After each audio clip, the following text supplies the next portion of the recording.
I found a diary while I was out hiking in New Hampshire. I have to admit, I'm thoroughly creeped out by what was written inside. The diary was from a while ago, 21 years, according to the dates.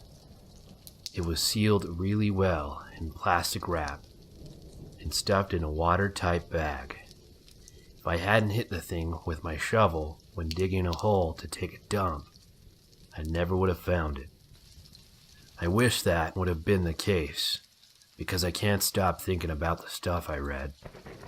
I'm only going to share the fucked up parts, but all I'm leaving out is the lady talking about how she and her husband were spending the month camping, having a really good time.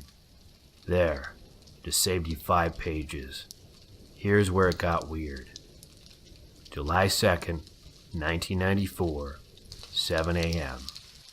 Last night, James and I got woken up by a ridiculously bright flash of lightning. There was no thunder, either.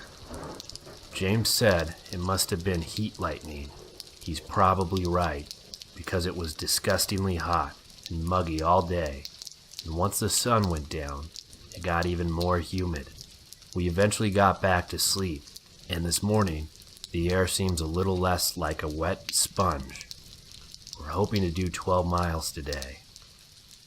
July 2nd, 1994, 8 p.m. I don't even want to write this down because it's so gross. James asked that I do it anyway, so we'll remember to report what we saw once we get to the ranger station. Like I could forget something like this. Anyway, here. All day, while we walked, we saw animals. Deers, birds, raccoons, squirrels, chipmunks, and a black bear. That's pretty par for the course out here. But when we went off the path for a little bit because, well, James was staring at my ass for the last hour while we walked, and I guess he got some ideas. We were stopped by the sight of something awful about 100 feet off the path. Well, many somethings, strewn across a wide area that I estimated to be a couple thousand feet, were miscarried animals. They were all different stages of development. It was horrible. July 3rd, 1994, 2:45 a.m. I'm not able to sleep after the events of yesterday. James, of course, is snoring like a buzzsaw, despite the big flashlight lighting the tent up. What the hell could have caused something like that to happen? I've heard about animals going to find a safe place to die when they're sick or old, but I'll be damned if something like what we saw is in any way normal. The heat lightning just happened again. This time it was 3 flashes, clustered together within a couple seconds. No thunder. Fuck, that's creepy. James is mad that I just kicked him to wake him up and tell him about it. Sorry, hon. July 3rd, 1994, 7:30 a.m. I got to sleep about an hour after the lightning. Thank God we brought some good coffee to brew over the fire. We're going to do 10 miles, although it might be a little less because the map says we're getting into a pretty hilly area. Good for the glutes. July 3rd, 1994, 9:15 p.m. Pretty good walk today. We're both going to be sore tomorrow, though. The map does a decent enough job telling us where the hills are going to be, but it's shitty at indicating how steep they are. On the bright side, and I never thought I'd be at the point in my life where this sentence would make sense, we didn't see any more fields full of animal fetuses. Whee! July 4th, 1994, 6:10 a.m. My dickhead husband smuggled some fireworks in his pack and decided to wake me up by setting them off right outside the tent while screaming, "Happy 4th of July!" Of course, he was naked as he did all this and was presenting himself to me through the tent flap while holding a sparkler in each hand. I've come to the conclusion that I love his sense of humor between 8 a.m. and midnight. and anything from 12:01 a.m. until 7:59 a.m. makes me want to choke him. Waking up to explosions and his dick and balls is not quite how I envision our mornings together. Take away the explosions part, though. I'm pretty okay with it. It looks like it's going to rain today. The clouds are low in the sky, and it's pretty breezy, gusty too. The rain gear we bought before we started our hike kept us dry during the storms last week, though, so I'm not too bummed out about it. July 4th, 1994, 6:30 p.m. No rain while we walked. James shot a rabbit an hour ago, and he's about to skin it and get it ready for the fire. He's making me learn how to do it, too. It's pretty much the last thing I want to do, but there's no reason why he should have to be stuck with the job every time we want to eat some cute forest critter. Here we go. July 4th, 1994, 7:30 p.m. I just finished throwing up. As soon as James started working on the rabbit, we saw how sick it must have been while it was alive. Again, I'm only going into detail so we can report it to the ranger station. But for fuck's sake, James, if I have to learn how to skin a rabbit, you can learn how to write a clear, descriptive sentences. That's a fight for another day. Under its fur, the rabbit was absolutely covered in what looked like big whitehead zits. They were under a lot of pressure, too, because when James poked one with the tip of the knife, it burst and flung a grayish-white pus, like 10 feet, onto the tip of my shoe. Cue me thrown up for half an hour, while he apologized and tried not to laugh. We still have a good amount of beef jerky and stuff in the food pack, so it's not like we're going to go hungry, but it would have been nice to have something a little different.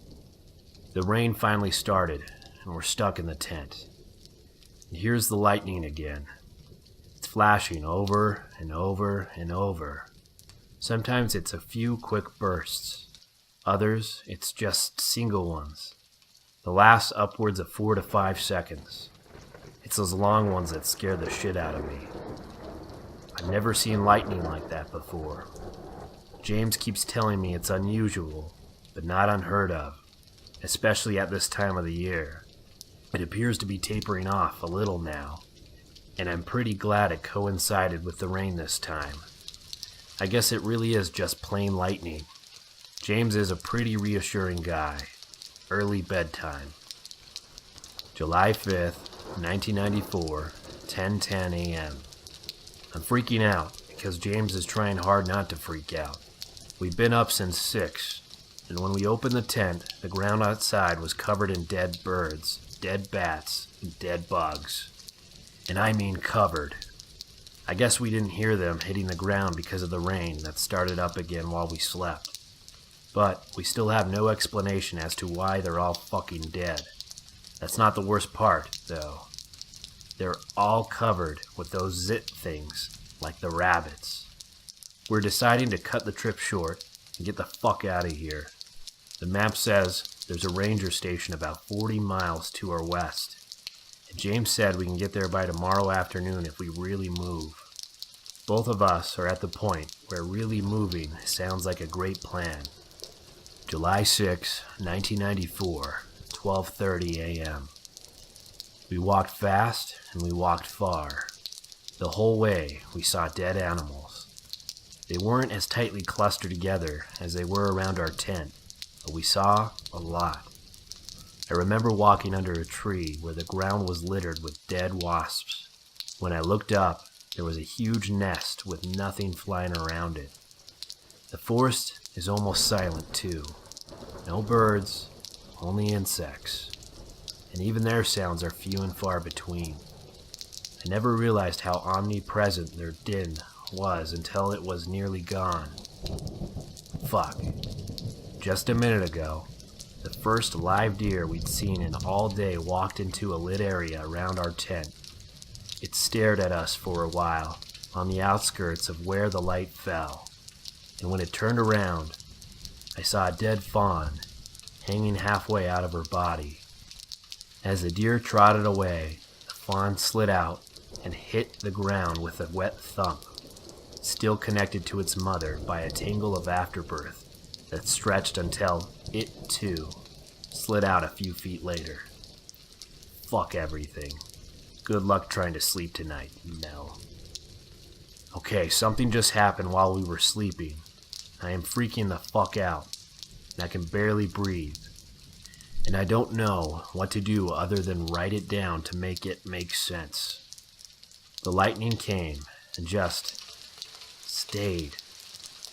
The whole forest was lit up. James and I tried to convince each other it was just the weather, but it stayed lit for a whole minute. Then two, I begged James not to go outside, but he unzipped the tent and went out. I panicked. I didn't want to be alone, so I followed him, and the entire sky, not just one area where the lightning might be, was white, brighter than the sun at noon. It hurt my eyes really bad to look at, and James was squinting hard, too. I squeezed my eyes shut to recover a little, and when I reopened them, he was gone.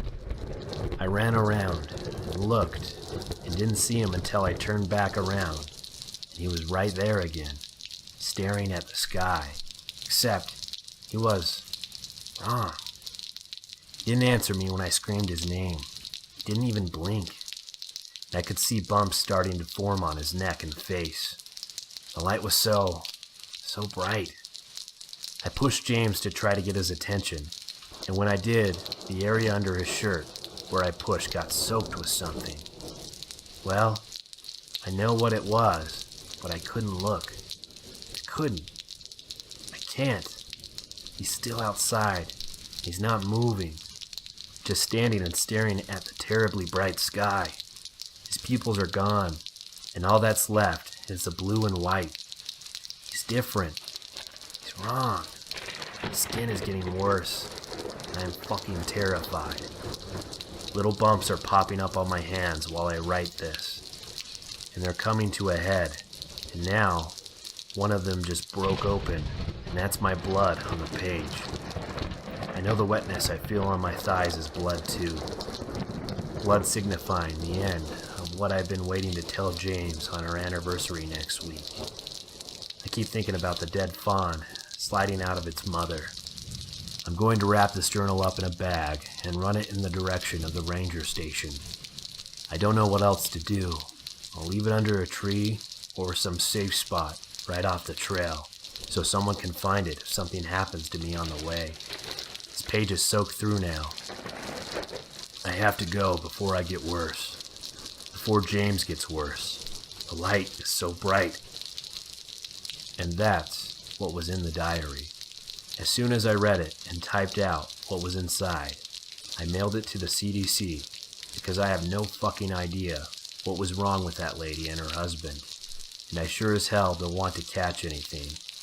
That last page she wrote on was disgusting. I wish I'd been wearing gloves when I touched it. It was encrusted with dried stuff. Probably that pus she wrote about. It smelled awful. I washed up real good and left a note for the CDC guys to be careful with it. I'm pretty reluctant to go back in those woods again, but I'm just being stupid. I bet the whole thing was a prank by some high school assholes, and I'm going to waste the time of some pretty important guys when they get what I mailed over. Still, I'm more than a little creeped out. Everything that lady wrote about is just so far-fetched, but I still wonder. I wonder because I vaguely remember hearing about some massive animal die-off back in that part of the state in the mid-90s. It was probably something else, though. It had to be. Mr. Evil Deeds here. If you like what you heard, please like, share, and subscribe. It really helps the channel out a lot. Thank you.